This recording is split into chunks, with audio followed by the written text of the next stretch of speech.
मैं हूं रुबान सारी और आप देखना शुरू कर चुके हैं रिपोर्टर मैडम। दोस्तों, पीएम साहब आज यानी 25 दिसंबर को लखनऊ आ रहे हैं, तो वहीं दूसरी तरफ यूपी में चल रहे विधानसभा के विंटर सेशन के बीच अचानक 50 से ज्यादा ब्राह्मण विधायकों की बैठक हुई। बड़ी खबर ये निकलकर सामने आई है कि ब्राह्मण विधायकों की बैठक सामान्य नहीं है, बल्कि यहाँ विधायकों की साइन ली गई है। इस खबर से लखनऊ से लेकर दिल्ली तक हड़कंप मचा हुआ है। क्यों अचानक बीजेपी के ब्राह्मण विधायकों की बैठक हुई और पीएम साहब के लखनऊ पहुंचने से पहले क्यों हाई वोल्टेज ड्रामा शुरू हो गया, इस पूरे मामले पर हम आपके साथ आगे अपनी इस रिपोर्ट में चर्चा करने वाले हैं। दोस्तों, सबसे पहले समझते हैं कि आखिर हुआ क्या है। 24 दिसंबर 2025 को जब पूरा देश क्रिसमस मना रहा था, क्रिसमस की तैयारी कर रहा था, उस वक्त उत्तर प्रदेश की राजनीति में भूचाल आ गया। रिपोर्ट्स के मुताबिक बीजेपी के कुछ विधायकों ने योगी आदित्यनाथ के खिलाफ एक तरह की गोलबंदी शुरू कर दी। विधायक पीएन पाठक के लखनऊ आवास पर ब्राह्मण विधायकों का डिनर हुआ, जहां शुरू में 1 दर्जन विधायक आए, लेकिन इसके बाद संख्या 50 से ज्यादा हो गई।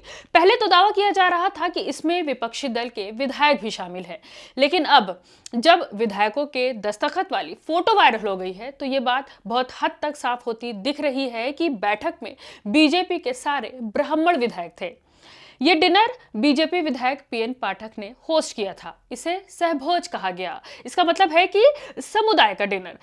असल में यहाँ पर ब्राह्मण समुदाय के मुद्दों पर चर्चा हुई, जैसे इटावा में कथावाचक की चोटी काटने की घटना और ब्राह्मणों के साथ हो रहे अपमान। बीजेपी विधायक अनिल त्रिपाठी ने कहा कि ब्राह्मण समुदाय पर रोज अपमान हो रहे हैं और उन्होंने समुदाय के योगदान को याद किया। अब सवाल ये है कि क्या सिर्फ डिनर था या योगी के खिलाफ एक बड़ी साजिश थी। विपक्षी समाजवादी पार्टी के विधायक संग्राम यादव ने कहा कि यह डिनर बीजेपी की अंदरूनी कला को दिखाता है और ये रूटीन नहीं है। और अब खबर आ रही है कि 52 विधायकों ने दस्तखत कर दिए हैं। शायद ये संख्या ब्राह्मण और अन्य असंतुष्ट विधायकों की कुल जोड़ है। दोस्तों, योगी सरकार की यह कमजोरी कोई नई नहीं है। योगी आदित्यनाथ 2017 में यूपी के सीएम बने, लेकिन उनकी सरकार हमेशा विवादों में रही। वो खुद को हिंदुत्व का चेहरा कहते हैं, लेकिन असल में कई बार उन पर ठाकुर लॉबी को बढ़ावा देने का आरोप लगता है। देखिए, हाल ही में ठाकुर विधायकों का एक गेट टुगेदर हुआ था मानसून सेशन के दौरान, जिसे कुटुंब मिलन कहा गया, मतलब कि परिवार की मीटिंग। लेकिन अब ब्राह्मण विधायक भी गोलबंद हो रहे हैं। क्यों? क्योंकि कहा जाता है कि योगी सरकार में ठाकुरों का दबदबा जो है वो ज्यादा है और ब्राह्मणों को साइडलाइन किया जा रहा है। योगी खुद ठाकुर है और उनके करीबी भी उसी समुदाय से आते हैं। वैसे तो योगी सरकार दावा करती है कि वो सबका साथ और सबका विकास कर रही है, लेकिन असल में ये सिर्फ कुछ जातियों का ही विकास है। ब्राह्मण समुदाय, जो बीजेपी का पारंपरिक वोट बैंक रहा है, अब नाराज है। इटावा की घटना में एक ब्राह्मण कथावाचक की चोटी काट दी गई और सरकार ने ठीक से कार्रवाई तक नहीं की। आपको बता दें कि 25 दिसंबर को पीएम नरेंद्र मोदी लखनऊ आएंगे, जहां वो राष्ट्र प्रेरणा स्थल का उद्घाटन करेंगे। यह स्थल अटल बिहारी वाजपेयी को समर्पित है, जो ब्राह्मण थे। क्या ये सिर्फ सहयोग है कि ब्राह्मण विधायकों का डिनर ठीक इससे पहले हुआ? शायद ये मोदी जी को संदेश देने की कोशिश है कि योगी सरकार में ब्राह्मणों की अनदेखी हो रही है। मोदी जी बीजेपी के सुप्रीम लीडर हैं और अगर 52 विधायक खुद को योगी बाबा के खिलाफ दिखाना चाहते हैं, तो ये सीधा मोदी जी के कानों तक पहुंचेगा। यूपी में बीजेपी के 262 विधायक हैं और अगर इनमें 52 असंतुष्ट है, तो ये एक बड़ा नंबर है। ये तूफान यूपी की राजनीति को हिला सकता है। शायद योगी को हटाने की मांग उठे या फिर कैबिनेट में फेरबदल हो। दोस्तों, योगी आदित्यनाथ 2017 में सीएम बने, जब बीजेपी ने यूपी में बड़ी जीत हासिल की थी, लेकिन शुरू से ही उनकी सरकार पर आरोप लगे हैं कि वो हिंदुत्व को आगे रखकर अन्य मुद्दों को इग्नोर कर रहे हैं। 2020 में बीजेपी के 100 विधायकों ने योगी के खिलाफ बगावत की थी। वो भ्रष्टाचार पर जीरो टॉलरेंस की बात करते थे, लेकिन विधायकों की शिकायतें नहीं सुनते थे। विधायकों ने विधानसभा में धरना दिया था। तब से अब तक योगी की लीडरशिप पर सवाल उठ रहे हैं। 2022 में योगी दूसरी बार सीएम बने और 52 विधायकों को मंत्री बनाया गया, लेकिन अब एक बार फिर से विधायकों की नाराजगी सामने आई है।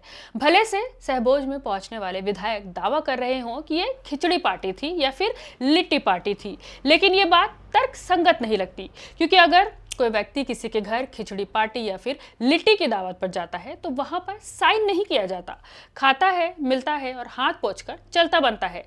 लेकिन बीजेपी के ब्राह्मण विधायकों की बैठक में ऐसा नहीं हुआ। बाकायदा बैठक करके विधायकों ने चर्चा की है। कहा तो यह भी जा रहा है कि एसआईआर पर चर्चा हुई थी, लेकिन अंदर खाने से जो बातें सामने आई है उनमें से एक बात साफ है कि ब्राह्मण की सरकार में ना सुने जाने पर सारे विधायकों की राय जो है वो एक मत है। अब सवाल यह है कि आज पीएम साहब के लखनऊ आने से क्या बदलेगा। राष्ट्र प्रेरणा स्थल का उद्घाटन करेंगे, यह स्थल अटल जी को सम्मानित करेगा। इन कार्यक्रमों के बीच क्या मोदी जी योगी जी की कला पर बात करेंगे? शायद हाँ, क्योंकि बीजेपी में यूपी इस वक्त महत्वपूर्ण है। 2024 लोकसभा चुनाव में यूपी में बीजेपी को नुकसान हुआ था। अगर 52 विधायक बागी हो गए तो 2027 में विधानसभा चुनाव में बीजेपी हार सकती है। ये तूफान योगी की कुर्सी हिला सकता है। विपक्षी नेता जैसे अखिलेश यादव योगी को घेर रहे हैं। प्रियंका गांधी ने भी योगी पर तंज कसा था कि वो भगवा पहनकर बदला ले रहे हैं। योगी सरकार की यह नाकामी अब सबके सामने है। अब गहराई में जाएं तो योगी सरकार के फेलियर की बात करते हैं। कहा जा रहा है कि यूपी में जातियों का खेल चल रहा है।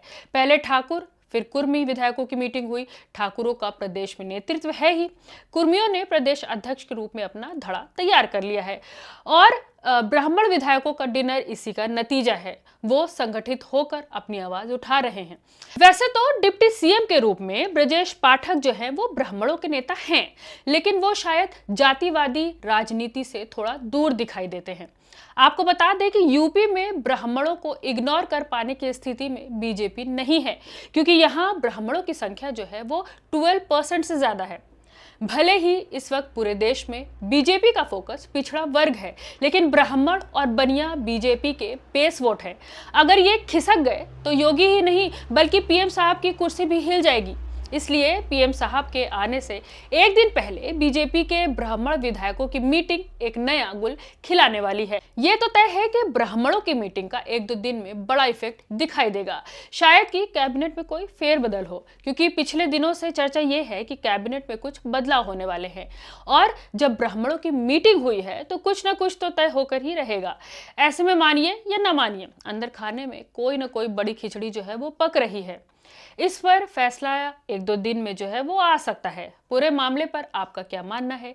क्या अचानक 50 से ज्यादा ब्राह्मण विधायकों की बैठक सिर्फ और सिर्फ एक साधारण भोज था? क्या ये एकजुटता इसलिए नहीं दिखाई गई है कि ब्राह्मणों को इग्नोर किया जा रहा है? क्या एकजुटता के पीछे कोई खेल तो नहीं चल रहा है? सरकार में ब्राह्मणों की कम सुनी जा रही है। पूरे मामले पर आपकी जो भी राय है हमें कमेंट के रूप में साझा कर सकते हैं। खबर सच्ची और अच्छी लगी हो तो लाइक और शेयर भी जरूर कर दीजिए। इजाजत, मिलते हैं अगली खबर में।